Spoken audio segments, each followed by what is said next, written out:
Good evening. Welcome, everyone. My name is Amy Jew. I'm a member of the PSC Anti-Bullying Committee, and I just want to welcome and thank you for coming to tonight's session. Tonight, we'll be talking about uniting to end workplace bullying at CUNY. So before we begin, I'm going to start out with some housekeeping announcements. We will be recording the presentation, so please remain muted unless you're speaking. Feel free to use the chat to introduce yourself and to share useful information with one another, or if you have a technical question. And if you have a question, you can also use the Zoom raise hand to ask your question.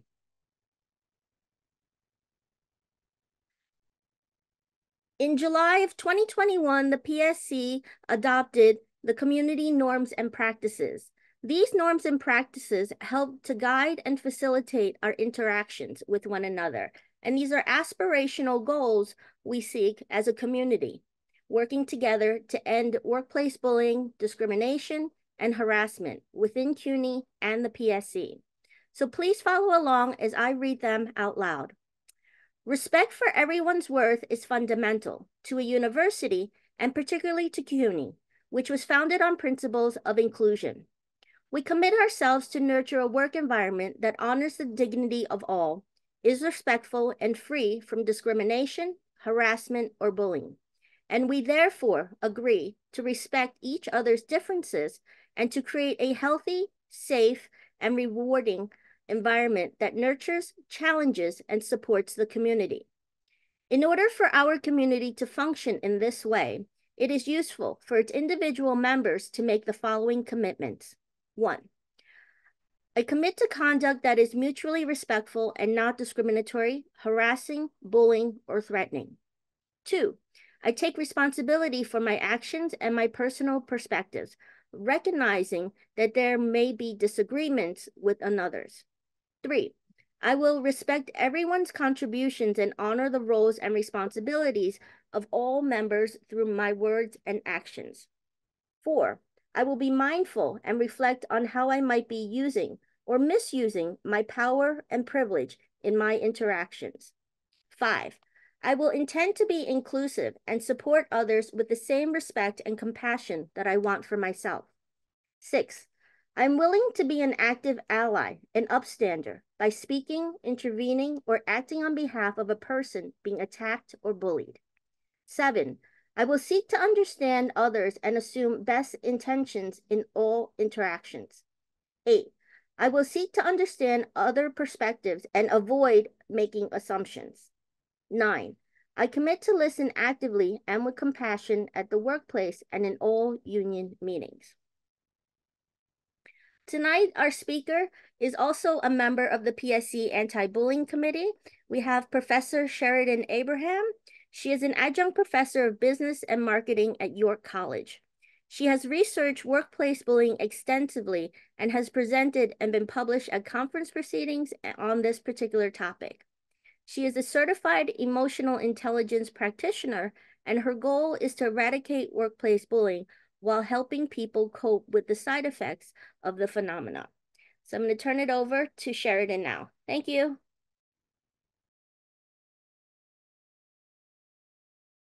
Thank you, Amy. Good night, everyone. I'm happy that we have a great turnout tonight, and I'm looking forward for us to be really active in this conversation tonight. I'm going to share basics of workplace bullying, but I want an interactive conversation. So I look forward to hearing from you. Don't be shy, just join in when the time is required. We do have some questions that we will ask you, and we want to see how best we could get this bullying message out and eradicate bullying, workplace bullying.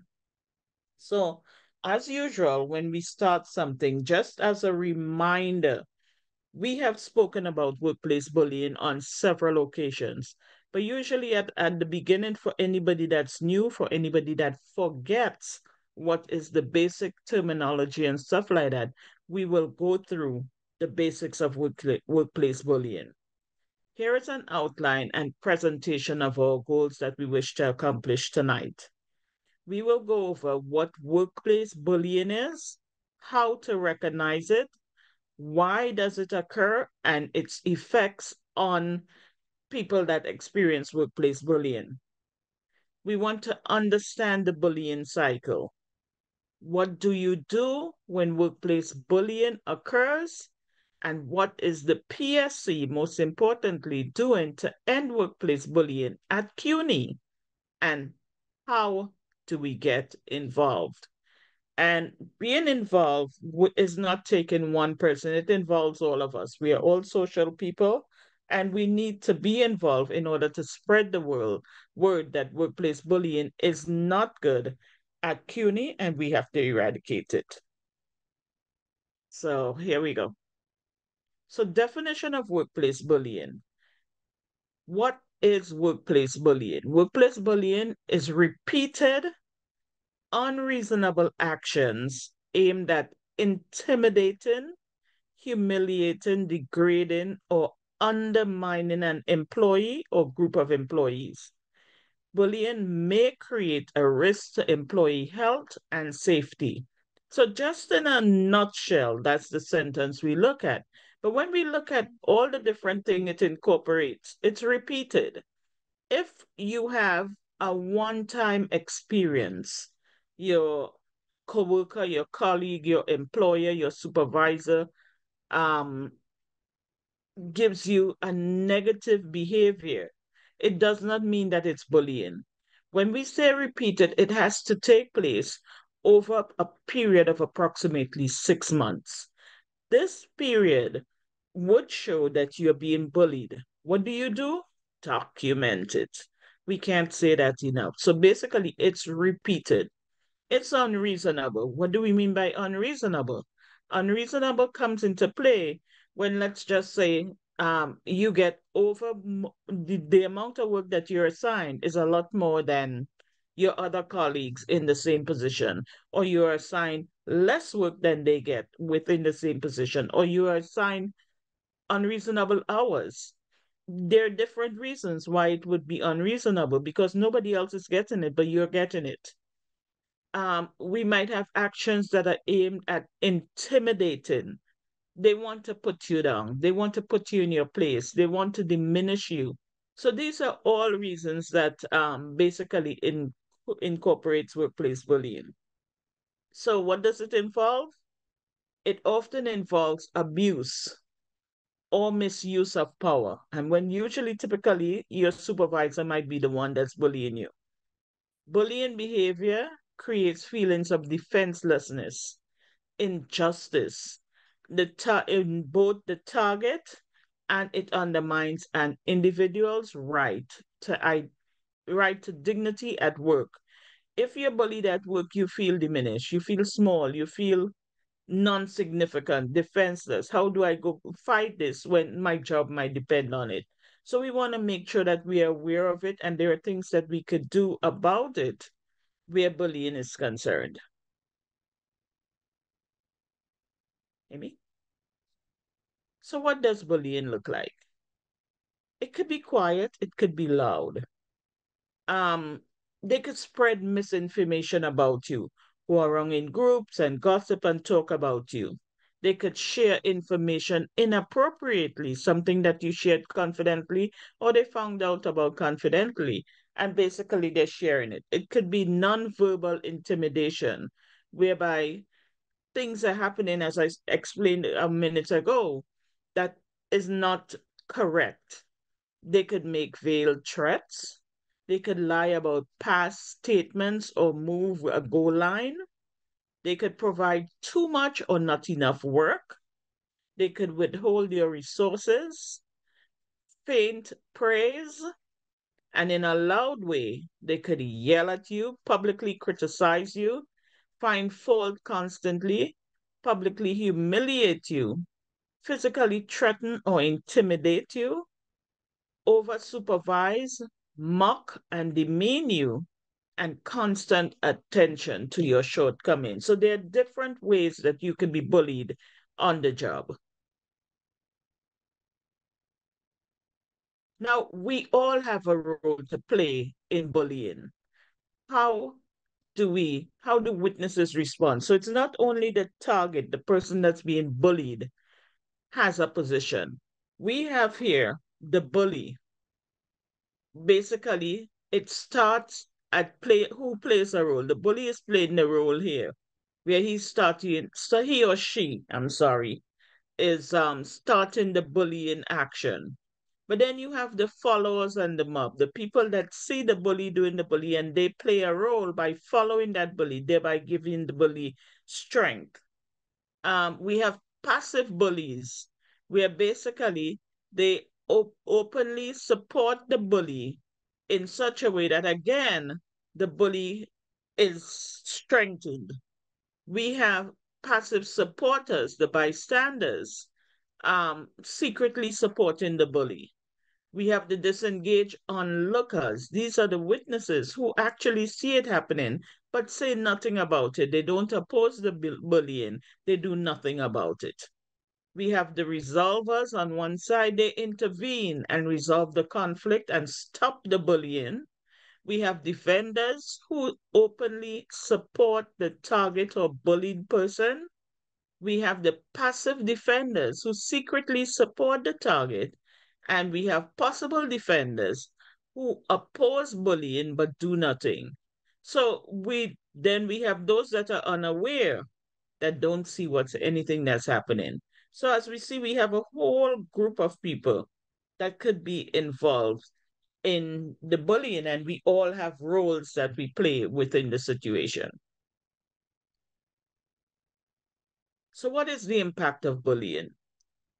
Think, please rethink, bullying may last for a moment, but its impact can last a lifetime.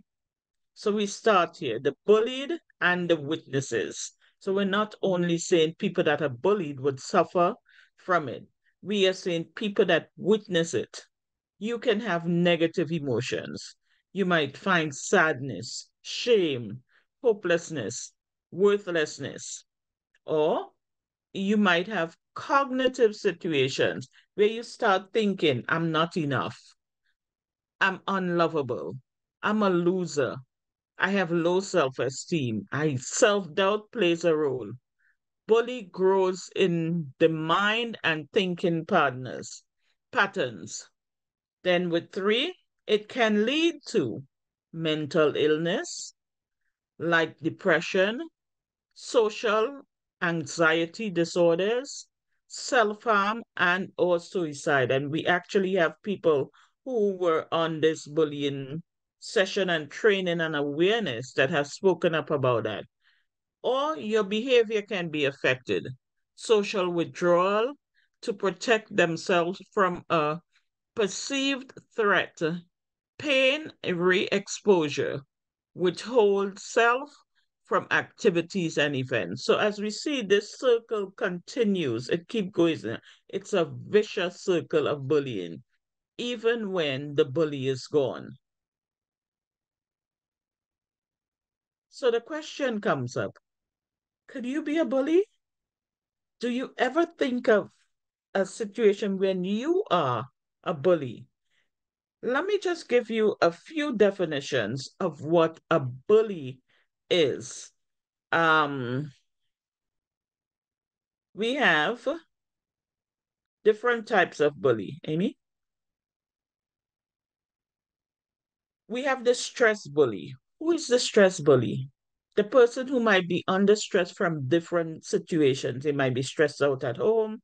They might be going through under different stresses, and they become a bully in order to defend themselves. We have the political bully, the person whose position is within the corporation helps them. Basically, they have alignment or friends with the higher ups. We have the old school bully. Who's the old school bully? The person who works within a culture of, look, this happened to me, and I see no problem why it's happening to you. We have the organizational bully. This is the one that the organization, you're so strong within the organization that the organization is happy to have you there. They won't get rid of you, and you're that person in there. We have the privilege bully. you have gained enough information and enough situation there that basically you will be a bully all the time with the privileges that you gain.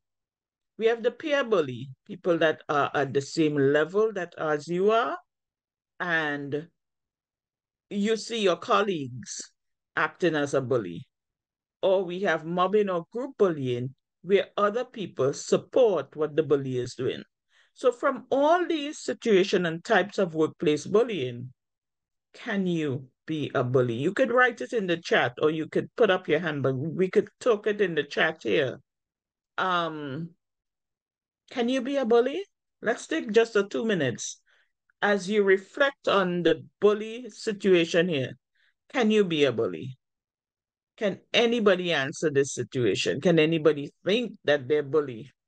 Does anybody see themselves as a bully? The stress bully loses composure, can be verbally violent and abusive, believes in immediately erasing normative behavior, will deny being a bully, seen as a driver of getting results. They may be more stressful for some. We have the political bully. I'm just recapping what they do. Uses emotional manipulation and power to compete or to label others. Socially adept at and dishonest, extremely likely to take credit for work others do, manages up, abuses down. The team feels a need to be with this person, crazy making to target. We have the old school bully, which is bullying is part of the culture, does not have a wide variety of tools, um, lacks empathy, focuses exclusively on measurable results. So it doesn't matter how they get that result, they should be happy. And you should be happy you have a job. That's what they think. Um, the organizational bully prevails in politics, unionized workplaces, sports organization, wields substantial clout and influence. They can threaten and mobilize group commendation or ostracism, condemnation, I'm sorry. Often makes use of email lists to criticize others, speaks for the good of the group, but allows no dissent, will openly call people out on disloyalty. The privileged bully, earned or unearned privilege, they might earn it or not, indispensable to the organization, has unilateral control over the success or failure of others, generally unapproachable by leaders at any level, and operates with the mindset of high standards.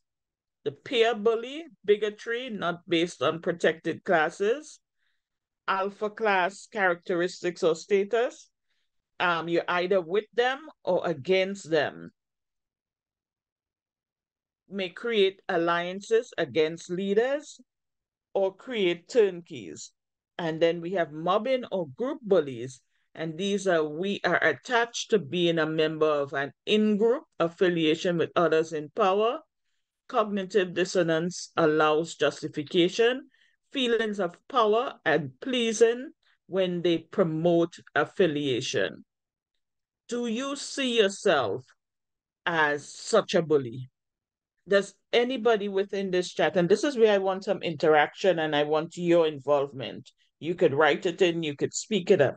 How do you feel about bullying here? So for sure, Maria, the issue is whether we recognize that behavior in ourselves, take action to correct, starting with heartfelt apology, or if we refuse to change and grow and improve. So anyone can be a bully, according to Maria. We've probably all acted that way on occasion. The more holier than thou, the more likely this is. Correct. I agree with you there, Maria. Does anybody else believe that they could be a bully? Now, remember when we said bully is typically around, approximately around a 6 month period or more.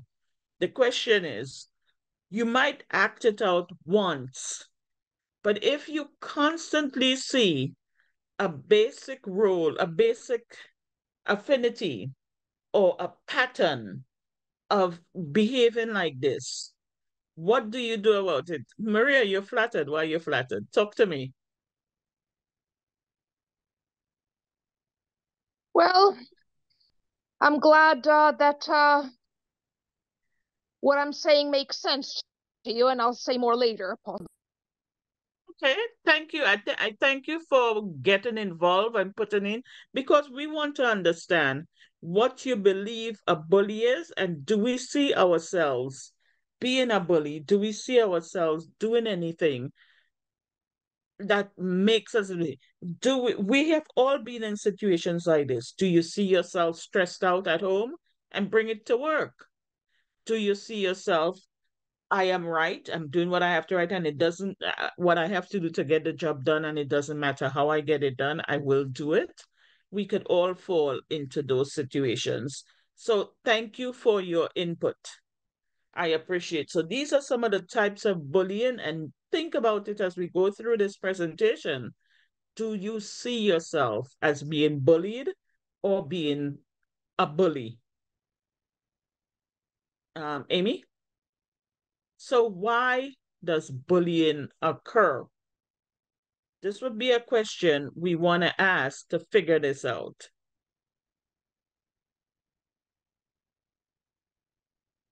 Why do you think bullying would occur?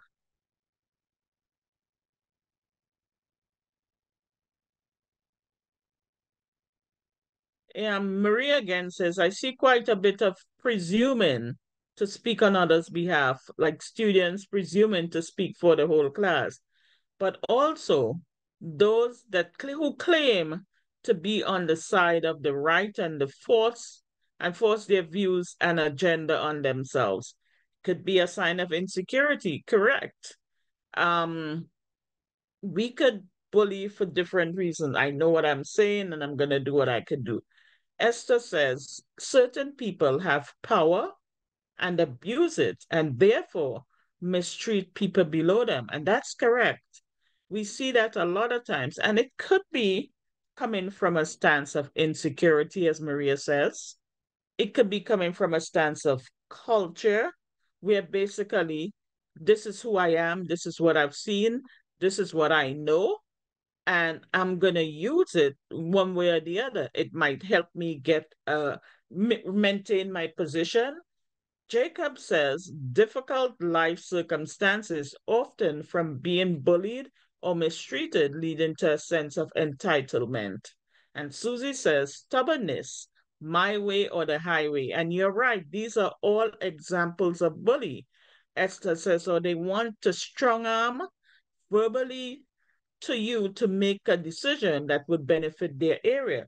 You are so correct. All these examples are ways that we could be bullies. And sometimes we don't even recognize that we're being bullied.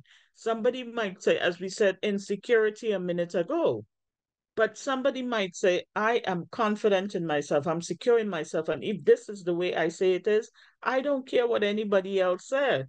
I am going to do this, and we all have to follow. Um, Tunji says a variety of reasons, an ego boost.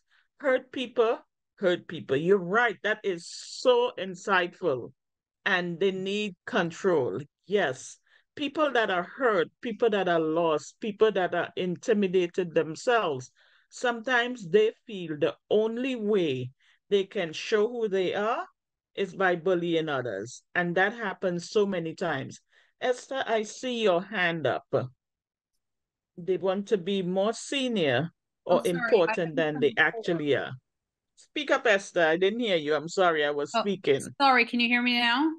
I can hear you now. Oh, okay. Sorry. It was from before, but I'll just repeat something I just typed into because a flood of things are coming up. But I think bullies sometimes are people who are not as senior or knowledgeable as they think they are, and therefore they try to you know overstep or boss other people around as if they were more senior or knowledgeable than they are. So that insecurity. Maybe that could be it, or also it could be they hold the position, a senior role, but in and of themselves, they are not very effective.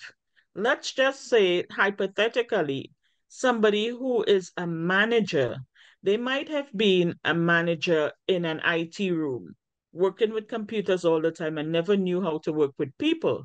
All of a sudden, because of their knowledge, and the length of time they're on the job or their position, they now get people to manage.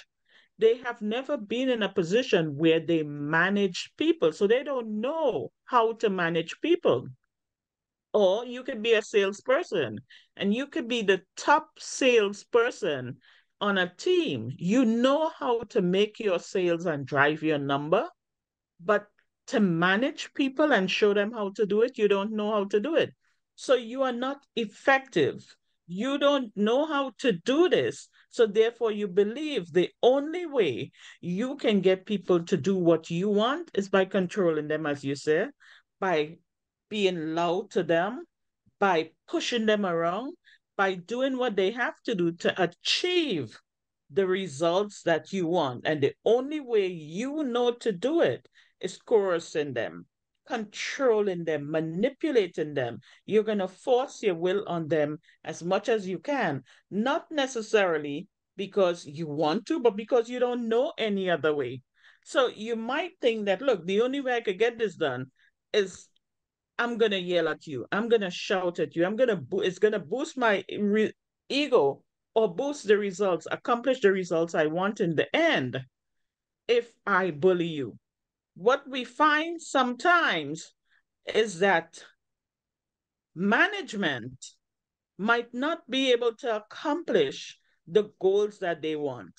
And they leave this person who's a bully to control the others. So management doesn't look bad. The bully looks bad, but the bully knows I'm doing what I want, what management wants to get the goals that they want accomplished. How they go about it, they might think that they're being effective, but it's the only way they know to do it. They don't have people skills. They don't have personality skills. Jealousy, Anna says jealousy and envy, maybe, but I more think it's a control factor. It's a power difference. It's about saying, Tunji claps his hand, yeah.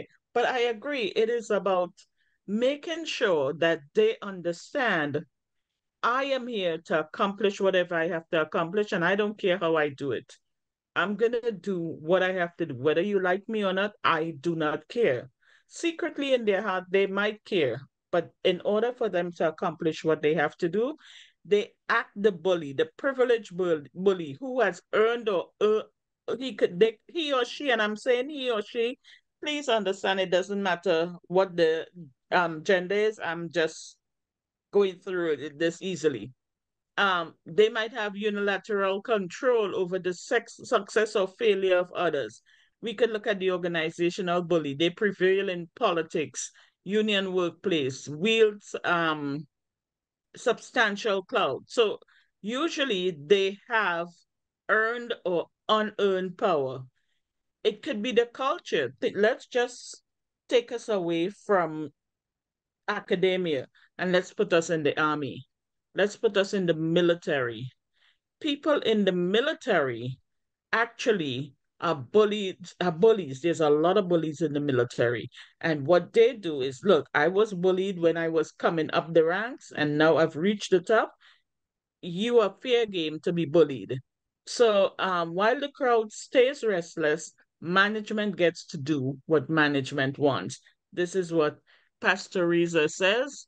And then Jacob says, sometimes it seems like it is express the flip side of anxiety about failure of the group. A supervisor is responsible for supervising. I am kind of just restating here, but applying to a familiar situation. Thank you, Jacob. I agree with that. Sometimes the only way they know to get the goals that they want to get and accomplish what they want is to bully you. Whether you like it or not, the situation is I am going to do what I want to do. And sometimes management sits by and they're fully aware of it, but they will not say anything because in the long run, if your group, your institution is performing better than others, all they look at is the results. Well, what's your complaint? He's getting the goals done. He's getting the accomplishment that we need. She's doing what we have to do to get done. They are fully aware that there is bullying going on, but the point is they're only concerned with the results. They were able to accomplish what we couldn't do elsewhere. So maybe we'll allow the bully to be a bully and just let the status quo go. Sometimes the supervisor will respond to complaints with results, numerical metrics, for instance. You're right. As long as they could tell you, well, look, we had a goal set for this and I did it, it doesn't matter the way I got it accomplished. Basically, it's about I do what I have to do and I don't care who says anything. In the long run, the result shows that I'm doing my job. They don't care who they're rough riding, who they're rolling over, who they're hurting. The main thing is that. So, do we see ourselves in any positions like this where we could be in that position? We could be a supervisor, and we could be a supervisor of 1 or 100. Doesn't matter how many. But the point is, I will not be ashamed if you think I'm going to sit here and not accomplish the goal that's set before me, we are going to get it done no matter what. So if I have to be a bully, I will do what I have to do because in the long run, the higher ups will see that I was successful in accomplishing that goal. That's where we sometimes stray when we see people being bullies. So thank you all for your input there. Amy, you want to move on to why it occurs, the bullying cycle. Let's look at the bullying cycle. As long as the target minimizes the bullying behavior, the target is encouraging it to continue.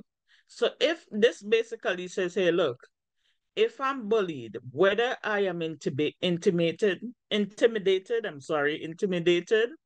or I cannot speak up, or I'm afraid I might lose my job, as long as I deny or minimize the behavior, then I'm encouraging it to continue.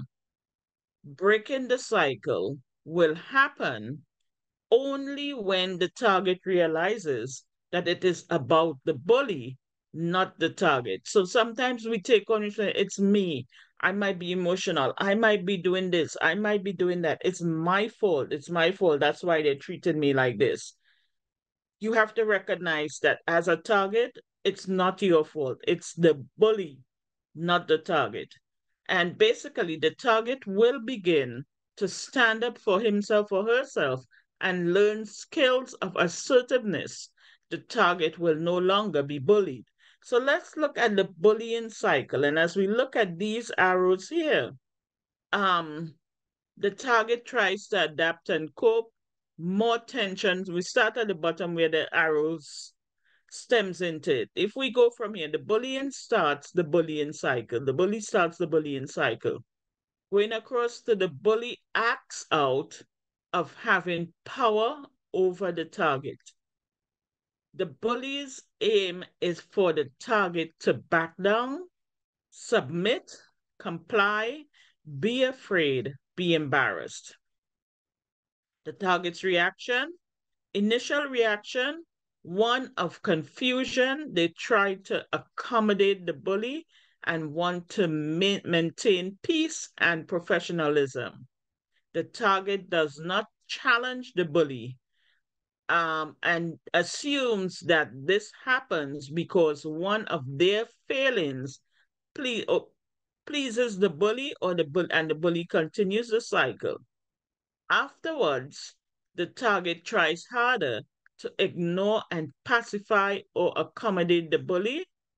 We see more tension or targeting or for the target, or Basically, we go to the target tries to adapt and adapt and cope. But here in the center, we see this is where the bullying cycle starts with the red.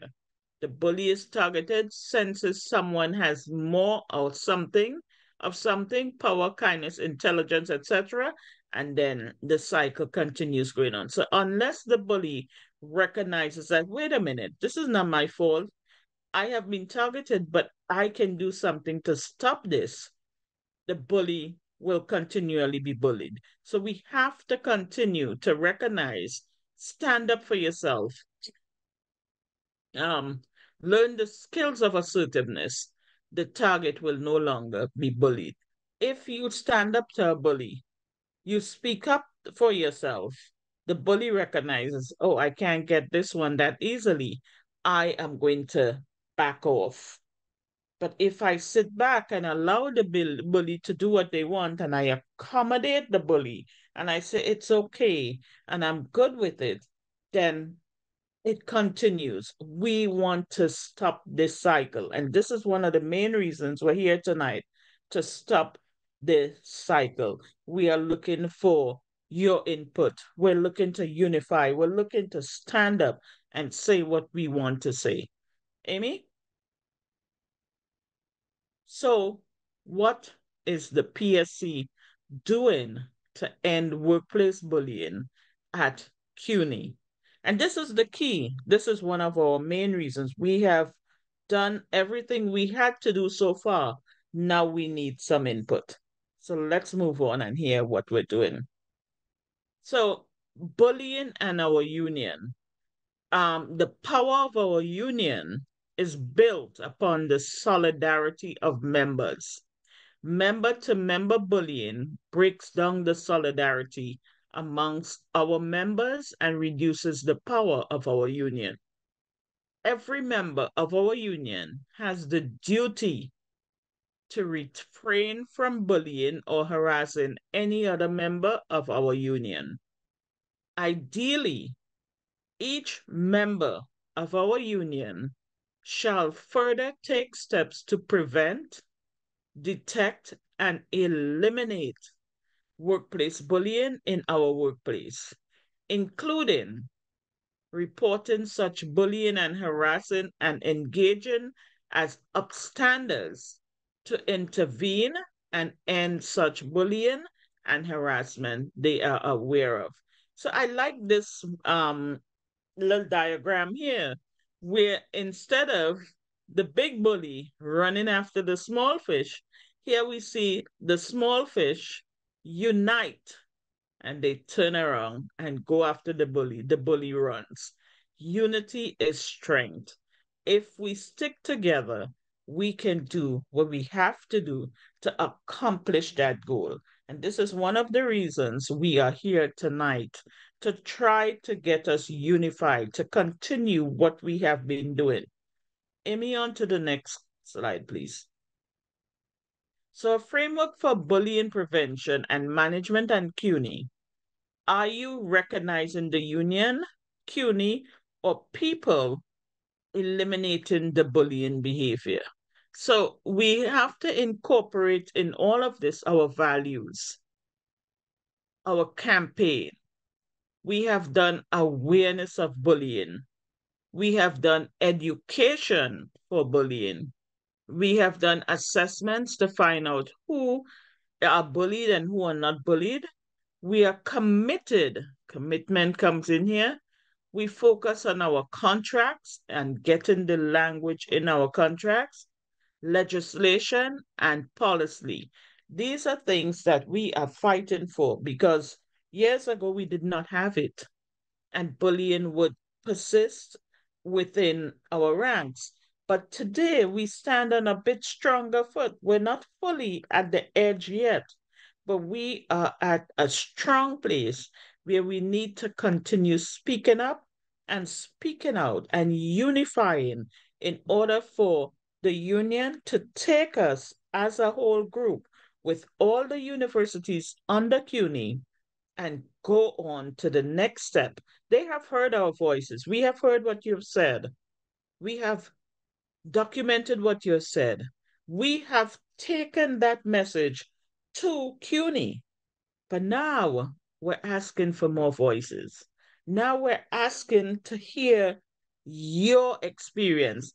As Jacob said, he's talking from a position of a familiar situation where basically he's restating a familiar situation where he's realizing anxiety of the group and supervisor and stuff like that. And now he's talking.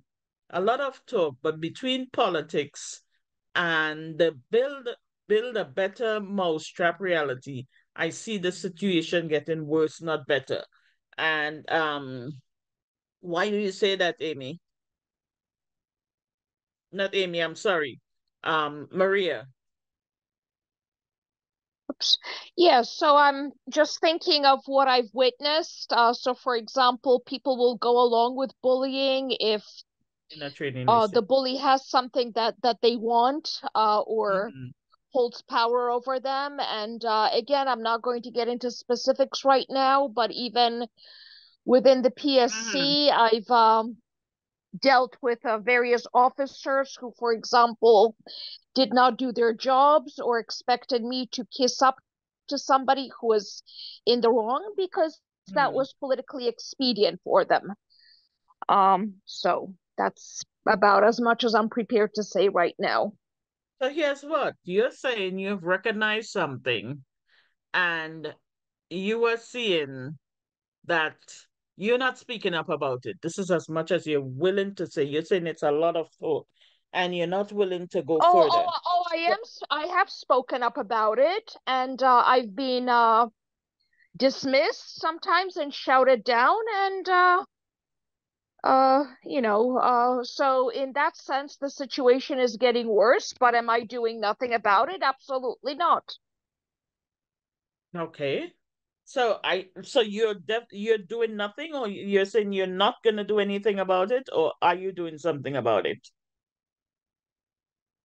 I am, but I'm saying that the situation generally is getting worse, It's just in getting terms of worse. how Okay. generalized the behavior is becoming, how many are affected, and so forth. Okay. So let's see how we can do something about this. Petal says, can a union rep sit in on a meeting with the target and the bully for mediation? We have grievance counselors, we have anti-bullying committee where we do sit in and get involved in what is happening and we document it. So this is what I'm saying. We have started because we recognize it's not only one person going through this situation. This is where we started forming the anti-bullying committee so we could document it. We could speak up. We could say different things. And if we do say different things and document what you're experiencing, then we have stuff that we could take to CUNY as a group, the administrators of CUNY, and let them know what's happening. Maria, I see your hand up again. Is it that it was up before, or you still want to speak? No, I wanted to add something to what I said before, which is that part of the problem in my, at least from my perspective, is that when complaints are made, they are dismissed because they don't fit certain criteria. So the criteria need to change and enforcement needs to be better. And I tie that into politicking because, as I mentioned earlier, sometimes a complaint is made about somebody who is friends with, for example, a PSC officer, chapter officer, somebody like that, and it doesn't get taken seriously, to say the least. Okay, I hear you. Now, here Cheryl says documenting is key to getting help. Without documentation, we don't have it. So let us see how we could take you to the position where people hear you. I see Basilee's hand is up, and I hope I didn't pronounce your name incorrectly. Basilee, Bashuli. your hand, Basilee, thank you. Bashuli. What? SH. I'm sorry. Bashuli. Yes, that's okay. Um, Yes. So can I say it now? Oh, sorry. Did I cut you off? Were you trying to say No, you something? didn't. Go ahead. Go ahead Okay. and speak. Um, I raised my hand earlier, but I probably you didn't see me, but so I probably am going to club things together. Um, I'm sorry about that. When I raise and I catch your hand, I do try to catch a thing. That's okay. Sometimes I miss Yeah, it. that's fine. Don't worry. One of the things is I have a meeting with the anti-bullying committee soon. Um, and do we have to go in for a mediation, or can the anti-bullying committee is can just listen to me and give me advice about it? Is that, or if once I start the project, start the reporting, does it have to go into mediation? Because there are other people working on the case also. Okay, I see Amy's hand up, and I'm gonna give Amy a chance to answer that question. Well, thank you for the question. We do have a meeting coming up with you, so we'll talk about that in more detail. But in general, the role of the anti-bullying committee, we meet with you to hear your story, and to really assess whether or not any types of grievances can be filed, or to see additional resources that you could apply in terms of counseling or training, or if there's any other means to organize within your chapter. So we're really like a sounding board, if you will. But in your case in particular, being that you have reached out to many different people already, it's a little more complicated. But in general, the first step is that we sit down with you to hear your story and then take it from there, because not everyone's story is the same. Did want to come back to Maria's point Sorry. about some concerns she raised as far as internally within the union, and having some issues with officers and elected officers. And so the mechanism to change behaviors and attitudes within the union is slightly different than at CUNY. So our committee is really focused on the behaviors that we exhibit as employees and as coworkers and colleagues within CUNY. By extension, how we treat others at CUNY may also flow adjacent to how we treat one another within the PSC. But to address things specifically within the PSC itself has a mechanism in terms of the elected bodies like the Delegate Assembly, the Executive Council. As the PSC, you could write resolutions, you could propose things to the Executive Council, and it's always good to go in with other members to make your case stronger. And I could probably talk with you more about that separately, Maria. Yeah, so I also, wonder whether at some point we can address the issue of how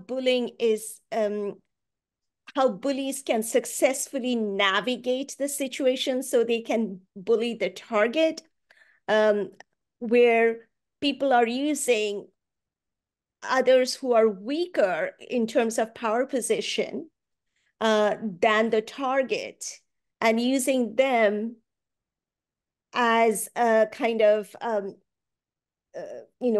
shield to bully the target. So I can't give details at this point, but that's also something which I have seen at CUNY campuses.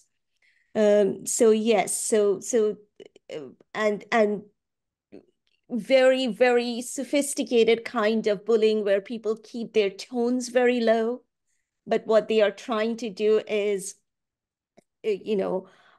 humiliate the person, because they also see that yelling will get them nowhere because that will be immediately reported. So if they keep their voices down, then they can successfully accomplish the mission, keeping someone else in front, who is seen as someone in a weaker power position than the target. So I see all these kinds of strategies, which are with all these gray shades, but they are all, adding up to the same thing. So I just wanted to see if those kinds of situations can be addressed. Thank you. Can be addressed. Amy says here, bullies often operate within the established rules of the organization using official means of communication, and that is so true. Again, according to what Cheryl said and what has been proven, documentation is the key to recognizing that somebody is taking advantage or becoming a bully. If you do not document it, the minute, let's just say today, it might be your first incident of being bullied, but you do not take document of it. Next week it happens. Next month it happens and you don't take the. But when you recognize, look, there's a pattern forming here, it might be 3, 4 months down the line. Can you actually remember when the first incident occurred? So by documenting the information and keeping records of it, there will be a pattern up coming up that would show not only are you being bullied, but others are being bullied too. And if you start the bullying and documenting, you might be surprised to know that a lot of your other colleagues are also being bullied, and there will be a group of people who are writing, who are saying things and documenting it, and it would reflect the patterns that are happening. So take note of it. It's a bullying is not one incident. Somebody might come in and they might yell at you once, which is not right. It's not correct. And we don't bully people. We don't yell at people in our work. We're all adults. But if this pattern happens, or as you said, they might do it speaking softly, but try to intimidate you. Document it, write it down. Could happen in so many places that you never know where it's going on. But unless you document it and put the date, the time, what exactly happened, nobody knows what's going on. So it is both, according to what Amy says, in both spaces, you should be treated with dignity and respect and lead with compassion, which is exactly what we expect. And if somebody tries to intimidate you or put you in a bad place within the work environment, there has to be a way you can document it. Nobody knows what's going on unless you document it. You are the person, and bullying starts quietly, it starts underneath, it starts in such a way that nobody might recognize. But the person that's being bullied, or even the witness looking on, who sits close to the target, will say, wait a minute, that's not right. How will I feel if somebody treats me like that?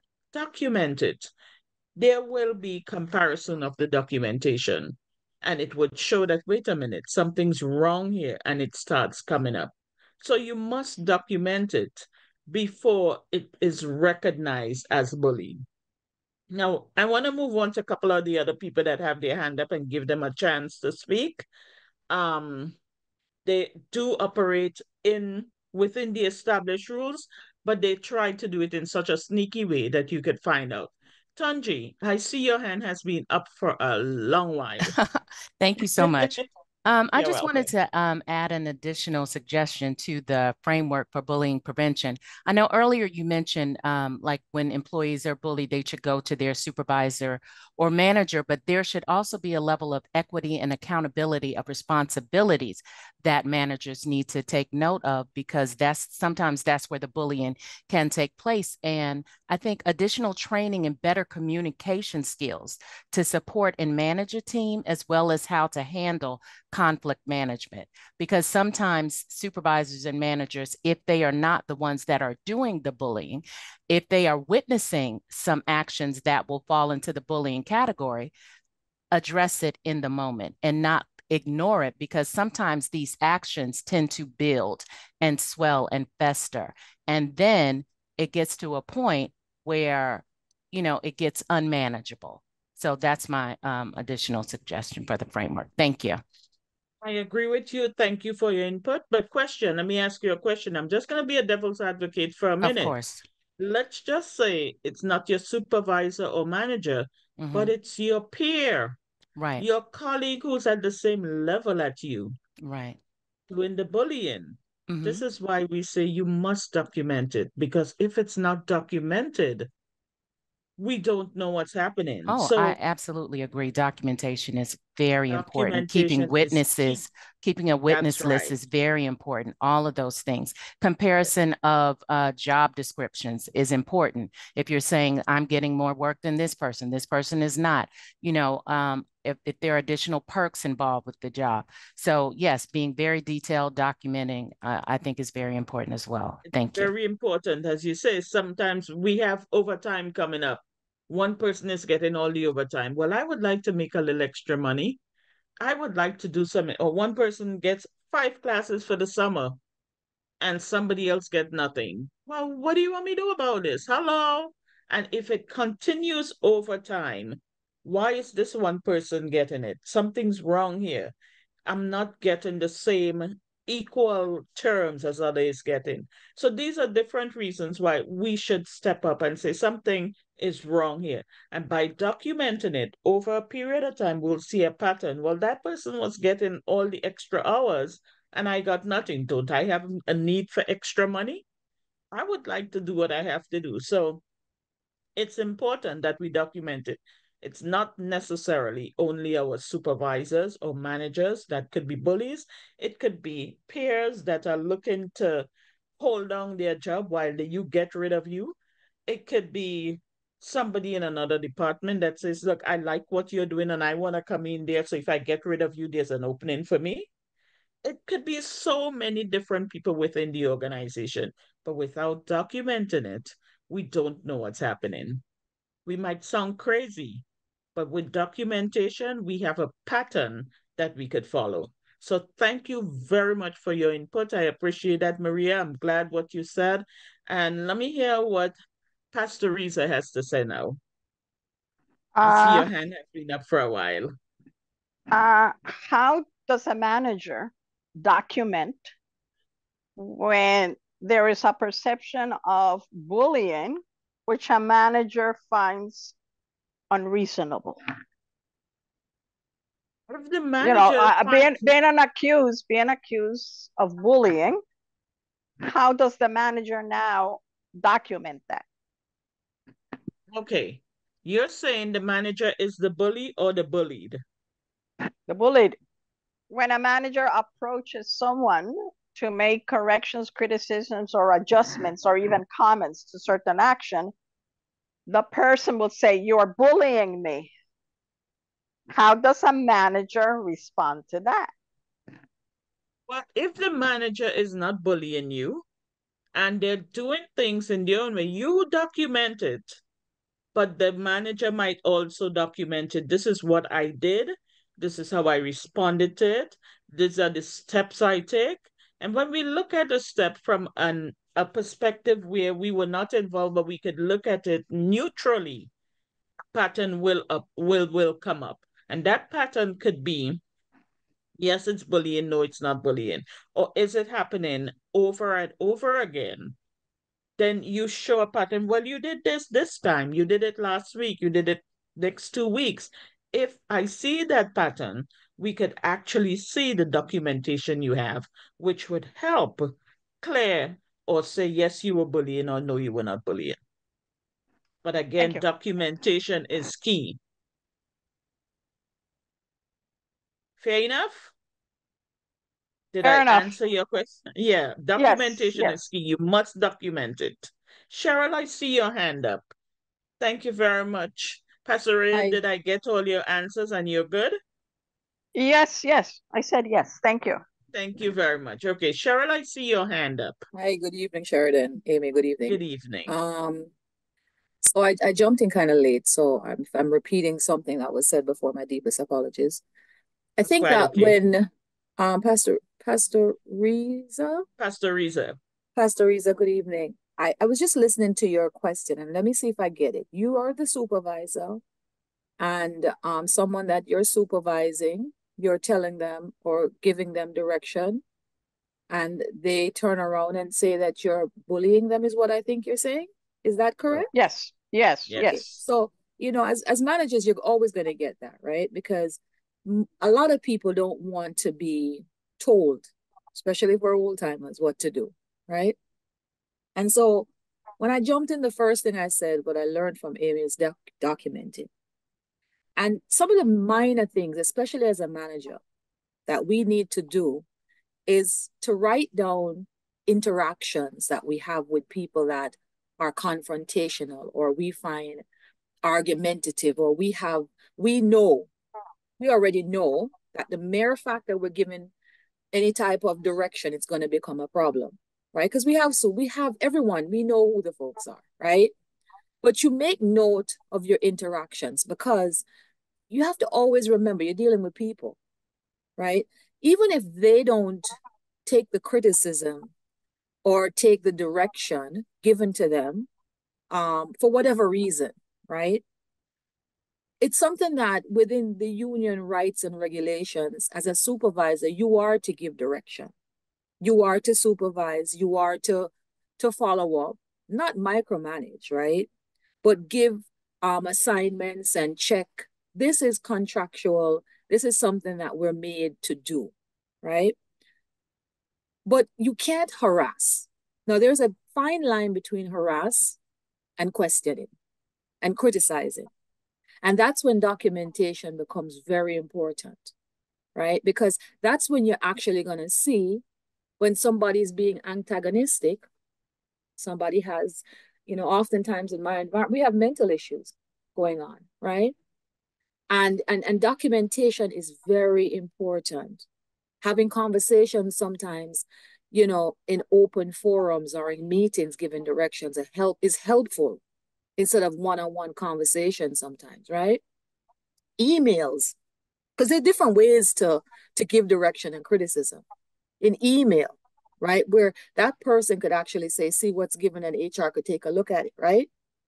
And people could see that as a supervisor, you're made to give direction, right? So there are different things that you can do, but again, you got to put pen to paper, finger to keypad, right? Because you got to document everything, right? So that's one. When I heard the question a while ago, that was what I wanted to jump in to say. But, I work at York College, and at York, it's the playground for bullyism. I mean, Sheridan can confirm this. We're changing our guards at the moment, and I think the culture, the baton was passed. Keep bullying, right? But the answer to bullying is always a united front.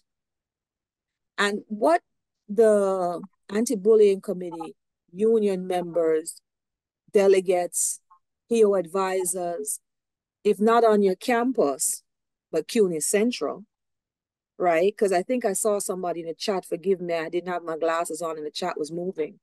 What happens if the people on your campus is not supportive? You have CUNY Central, right? You have Faye Moore, who's contract enforcement, that takes calls and emails and return calls and email, right? And a fine line between being bullied is that sometimes your bully, it's an illness, becomes so bad that it becomes a grievable matter. And that's what Amy was just saying. Because sometimes they bully so much that they tread right into breaking a lot of violations.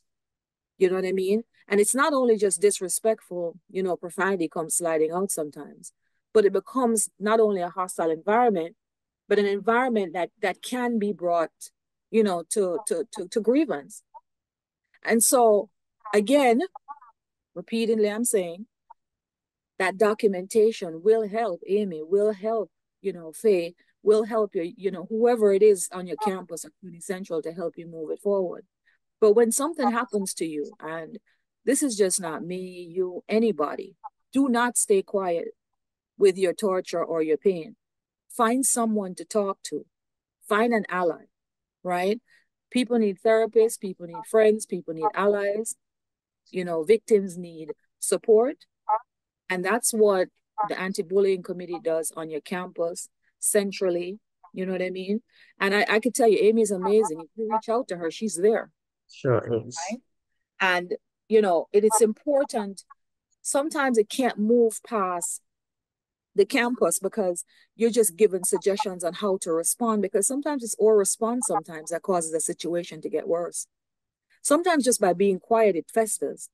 So I would urge anybody that's having any problems with anyone, do not take abuse at no time. Get help, get allies, get somebody to talk to. It's important to stay healthy. All right. And with that, I'm going to shut up now. Thank you so much, Cheryl. That has been a great way to respond to it because you showed empathy and you got involved in what's there. Um, she's correct in everything she said. Cheryl has been a stalwart. Amy has been a stalwart in the anti-bullying. And it's something that we have recognized. And on each campus, they're asking if there are anti-bullying committees on each campus. Amy just answered. Some campuses have an anti-bullying committee, and she asked which campus, BMCC. So basically, yes, there are ways to stop this. And this is why we gather like this. We have recognized it. We have made you aware of what bullying is. We have shown you what it is, what accounts for bullying, because sometimes an action from a bully, you might never think it's bullying. You feel intimidated, or you don't get the hours you want, or you don't get the level of work you're supposed to get. You're getting under your level. That's bullying. If you're able to recognize it and you document it, and you can show that, look, I have been in a position where I'm not getting the level of work I am qualified to do, and you could show it over a period of time, this keeps happening. You have documented it. You have strong evidence on it. Another person looking in on it, the committee, the PSC, anybody looking in on it could actually see what you're saying. And in order to refute that, then the person who's doing the bullying would have to say, well, no, I didn't do this. But if you can document it, you're there. As a manager, if you're the manager, you show what you did.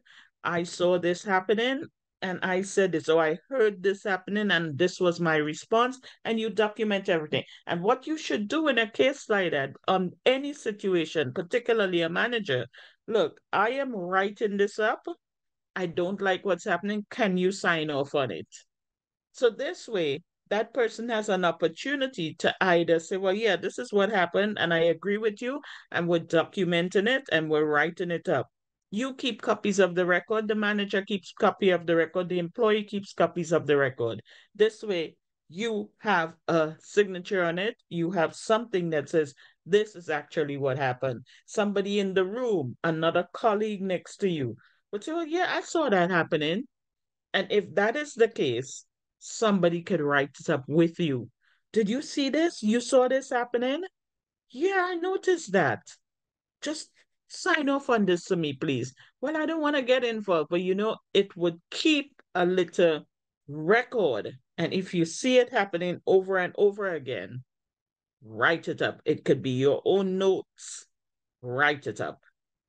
Always documented the date, the time, the incident, the location, stuff like that. You write it up. This way, you could come back and say, well, this is what happened. That is what happened. The other is what happened. Here you have two names. You have the ABC rep for the Central ABC is Faye Moore. You ask where do you send your documentation? Keep it safe for your campus. Send it to Faye. You can contact Amy. You could contact at York, Cheryl. You could contact me. Basically, we are all around. You will find, you go to your grievance counselor of PSC, they would be able to direct you to the next place you can go to show that what is happening and they are fully aware of what's going on. So you have avenues that you could go to. And Cheryl, Mitchell just put up in there, the CUNY org, we are the grievance counselor. So you have a link that you could copy for counseling and stuff like that, your grievance counselor. Each campus has a grievance counselor that you should be able to reach out to, let them know what's happening, and they'd be able to direct you to the next step as to where you go to. Does that address everybody's questions so far? So are you recognizing the union, CUNY, or people eliminating the bullying behaviors? This is basically who we start with, our grievance counselor, our CUNY rep. Our PSC reps, do you all go to your chapter meetings? When we have chapter meetings every month, go to the chapter meetings, get to know the reps, get to know the people that are there, um, get involved. And this way you would be able to do that. So my folks that I know, they always respond because we think of crisis as crisis, Right. and they're willing to give an ear always. Sometimes the conversations are not just, somebody was disrespectful to me or, bullying me. Oftentimes by the time you get to us, it has been going on so long, it's borderlining tears and all kinds of other feelings, right? Or extreme anger.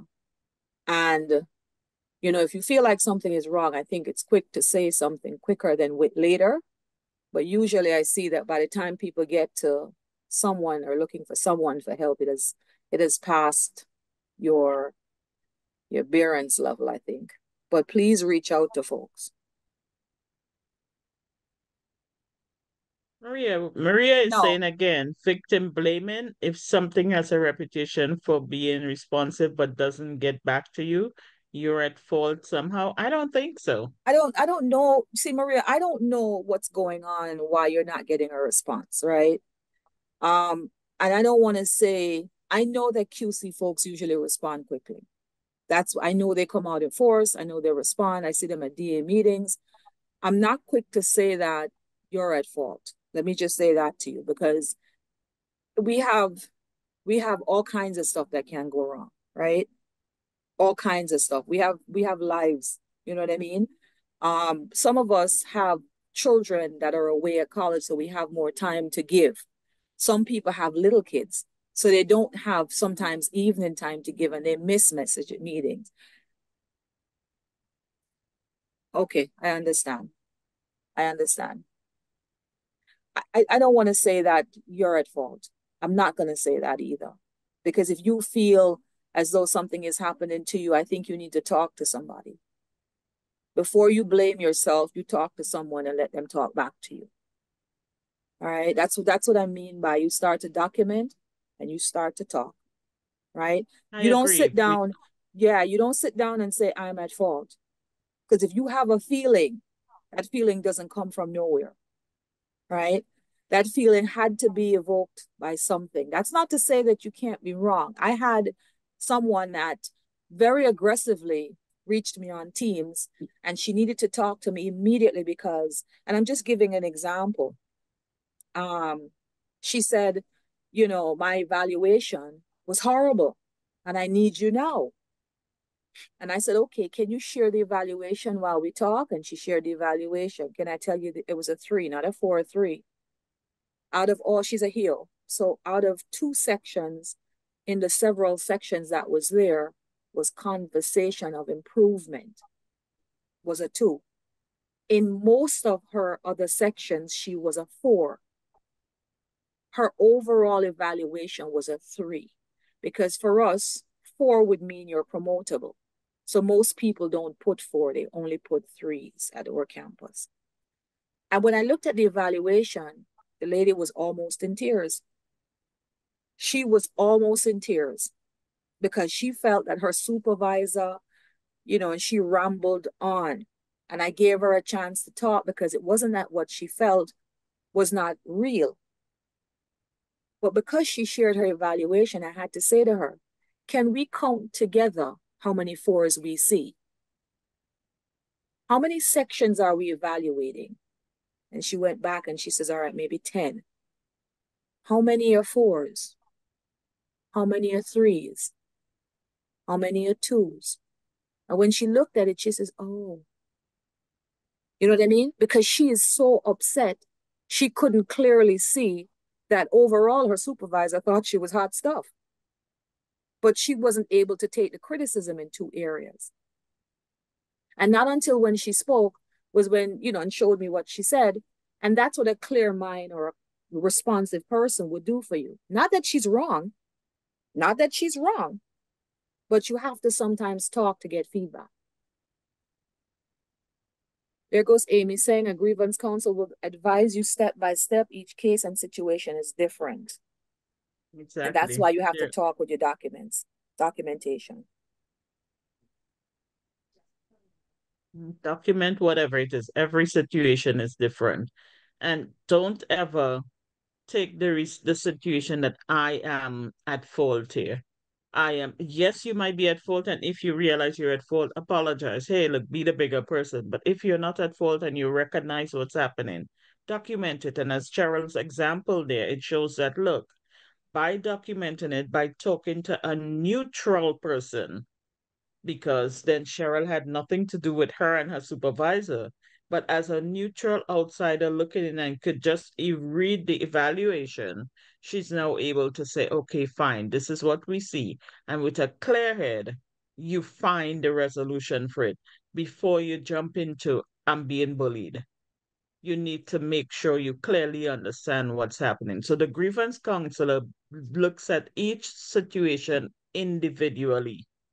Each situation that's happening may not necessarily be happening at the other person's situation, but we want to make sure we get to the bottom of your issue before it's blown out of text. We want to understand what's happening and to stop bullying, but we also want to know that we're doing it the right way. So Maria says almost every counselor that she's dealt with has been helpful. That's good.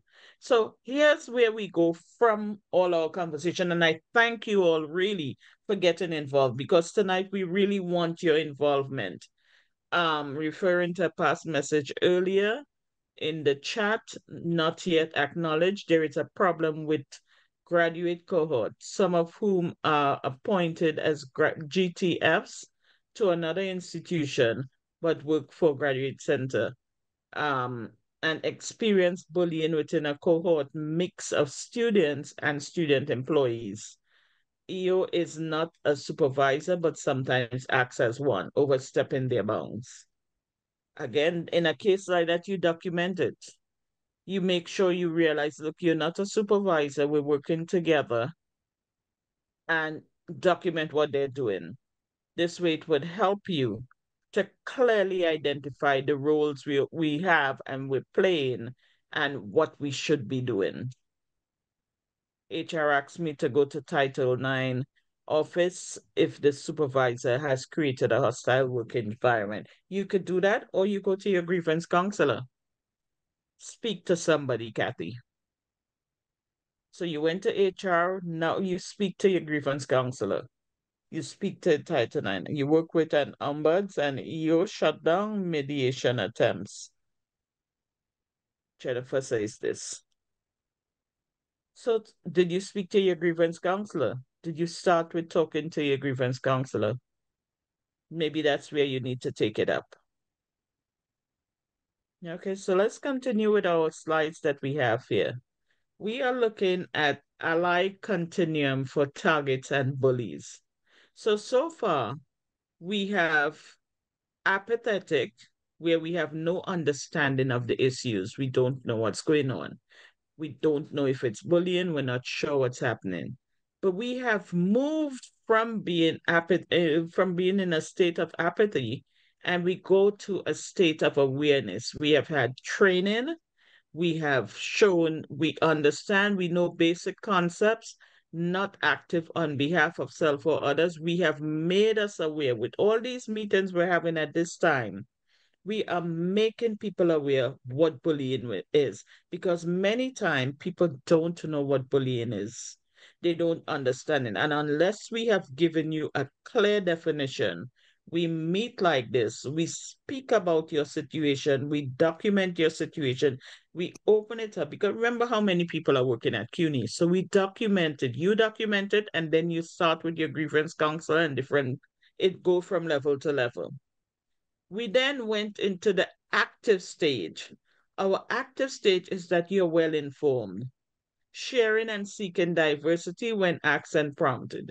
The last violence training that CUNY had, they included training for anti-bullying situations. So it means as that they have recognized that there are bullies and targets, and CUNY is recognizing it.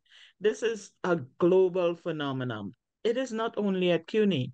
So they recognize it. The same way we talk about sexual harassment, we talk about active shooter, we're talking about bullying, and they're realizing that, oh, this is a problem. And if we don't address it, we're going to have a problem. So you could be bullied because of any reason, race, color, sex, whatever it is, your work habits, whatever, you can be bullied. So we have taken an active steps. Now we go into the last step, which is advocate, committed, routinely and proactively championing an inclusion, getting us included. Now you move on, Amy. Thank you. So how can you advocate to stop workplace bullying? Somebody says, Maria says, CYA. No, Maria, I don't know what's happening where you are, but yes, CYA might come in handy there. You know what you're going through. You're experiencing it, or you're seeing what somebody is going through right there. If you do not document it, how can somebody on the outside know what's happening? So yes, you have to document it and CYA to make sure that we know what's going on. This is where you can take it from there. If you do not do that, you are in a problem. You have a problem. You must document it. You have to CYA. You're correct. So here we go. Straight from your comment, prevention starts with you. You are the key to stop workplace bullying. If you are witnessing it, if you are being bullied, if you're the target, you are the key. So we now see that you are a very important CUNY attempts to address bullying. CYA, CUNY attempts to address bullying. So the model and support ethical, respectful behavior in your everyday interactions by treating people with dignity, respect, and compassion. And this is so important. We are so diverse. CUNY in New York, you cannot walk 1 block of a mile, 1 block in a campus. You cannot walk from one room to another room and not find diverse people. We are so diverse in CUNY because we're in New York. We come from different walks of life, different strides of life, different colors, races, political, religious, genders, whatever it is. We are so diverse in New York, and CUNY is smack dab in the middle of New York. So yes, we have to respect each other. Communicate assertively. Let us know what's happening. With your documentation, you can communicate and say, hey, look, this is what is happening, and be prepared to prove what is happening. Examine the situation, evaluate your options, and make appropriate decisions. This is where we have just said, start with your grievance counselor, talk to somebody, let us know what's happening. But without your documentation, you cannot prove anything. Actively participate in training. We have been given a lot of training. We have been sharing what bullying is. We have been showing how to address bullying. It's very similar to active shooter on campus. What do? If we do not know what to do and something happens, we have to find a way to it. But if we are trained and we are prepared and we are aware of it, we can do something to come out successfully ahead of it. Develop a universal policy and culture change to treat all with dignity and respect. And this is what we are pushing on CUNY to do. Next step, Amy. So here's where we're begging for your input. Here's where we're asking for your input. Here's where we're incorporating your input. CUNY Board of Trustees, the guys, the big heads at the top. They have a public hearing. It means anybody can go. It's public. On Monday, April 1st at 4:30 p.m. This is going to be at New York City College of Technology. The theater at City Theater at City Tech, 275 J Street in Brooklyn. Anyone, persons wishing to speak, are asked to please notify the Office of the Secretary. And here is the email, hearings@cuny.edu and fclark@pscmail prior to noon on Friday, March 29th. So we have another week. We have enough time to think about this. We know we're being bullied. We know it is happening. We're seeing what's happening. You now have a voice where the Board of Trustees will hear your voice. We have spoken about it. PSC has spoken about it. Your anti-bullying committee has spoken about it. Your grievance counselor has spoken about it. But now we want to hear your voice. Let the Board of Trustees hear your voice. So you would be able to speak for 3 minutes, not much. This is my situation. This is what happened. I'm not happy with it. Now, when the Board of Trustees in their public hearing hear from one or two people, they say, oh, it doesn't matter, it doesn't mean anything. But if we speak up in numbers, just like we were able to speak tonight, and we really express what is going on, they're not hearing from one person. They're actually hearing what's going on at CUNY behind the scenes. They know what is happening and they're hearing it from you. This is your story. This is your experience. You can share with a written statement. Cynthia says, can you share written statement link? Here you go. Written statements are recommended. Statements may be any length and submitted to the dropbox.com request and just copy the link. Copy it. Do what you have to do.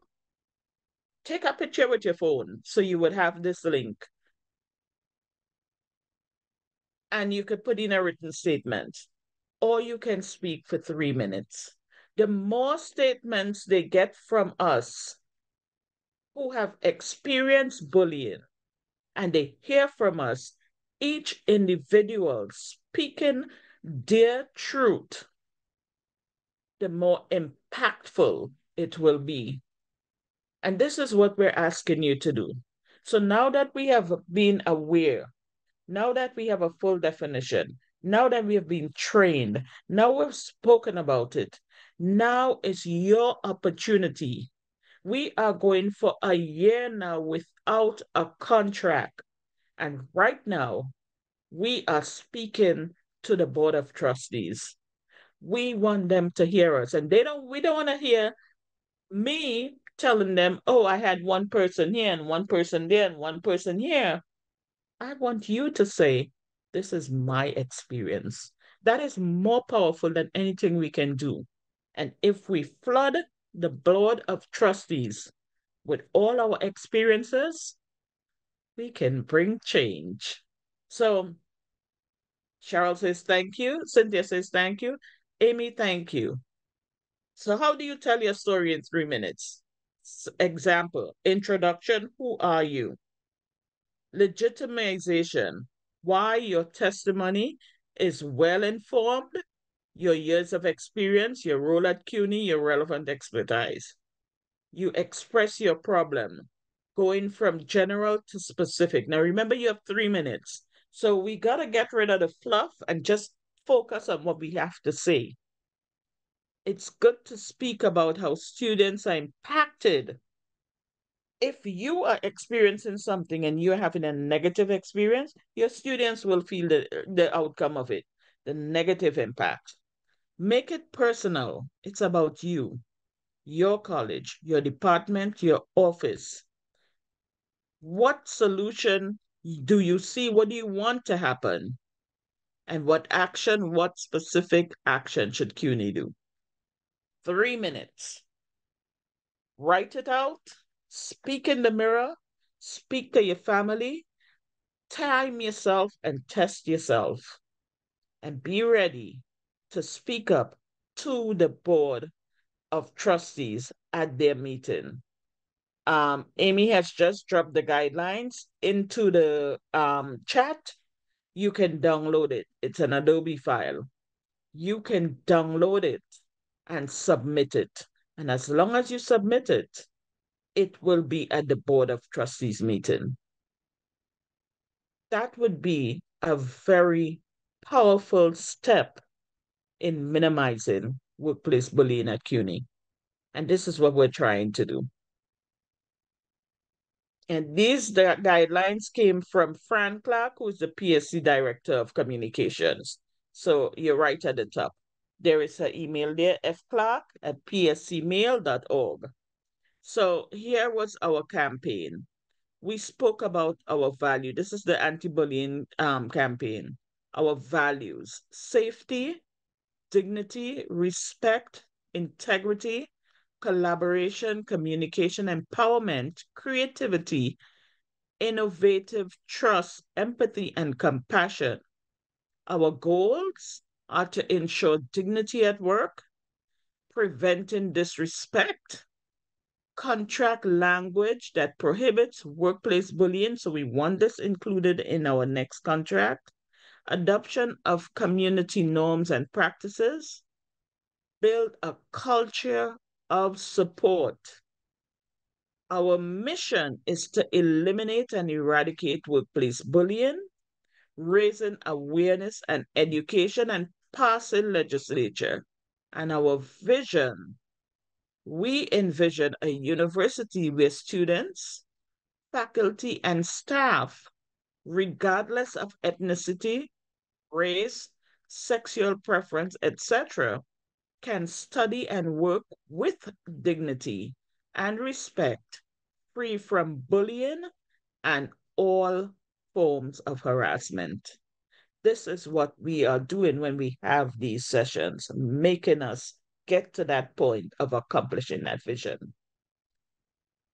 Your speaking, your testimonies, your experience, your story will resound loudly at the Board of Trustees meeting. And that's what we're asking you to do. So if you feel you cannot speak it, write it up. Drop it in the communications box, and they'll take it from there. Who will benefit from ending workplace bullying? Who do you think will benefit from ending workplace bullying?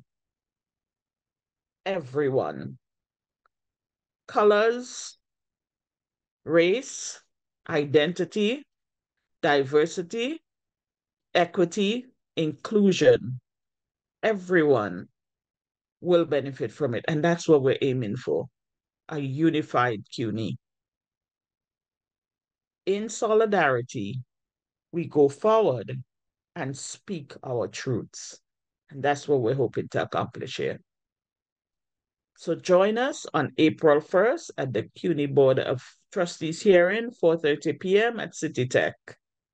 Who will share your workplace bullying experience? This is your opportunity to advocate to eliminate workplace bullying. I really thank you all, everyone that spoke up. Yes, the testimony is either written or oral. Yes, Kathy. So if you scrolled back through the chat, you would see we gave you guidelines for sharing your testimony, how you can do it, either through testifying, or you can write it, oral or speaking. You have that opportunity. You could put it in Dropbox and send it over. It will be picked up if you write it. If you feel that you're shy, you don't want to speak up in public, you don't want somebody hearing what you have to say, but your story can be told. And the more of us that share these stories, since you only have 3 minutes to speak, your written version can be longer. So Amy just wrote that in there for you. So if you feel in speaking, if you're a powerful speaker and can speak and get it over in 3 minutes, that's fine. But if you feel, wait a minute, half my story wasn't heard, I couldn't share anything, then write it and put it in Dropbox, and your story will be heard. take the number, take the link, take the Dropbox, email, everything. Get your message out. Let them start hearing from us. They don't want to hear just from Amy or Cheryl or I that says 2 people in my department did this or 2 people here. No. This person, my name is so and so. I work at this and I have this experience. Now you have just personalized it to them.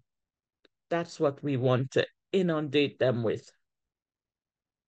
That's what we're hoping to get.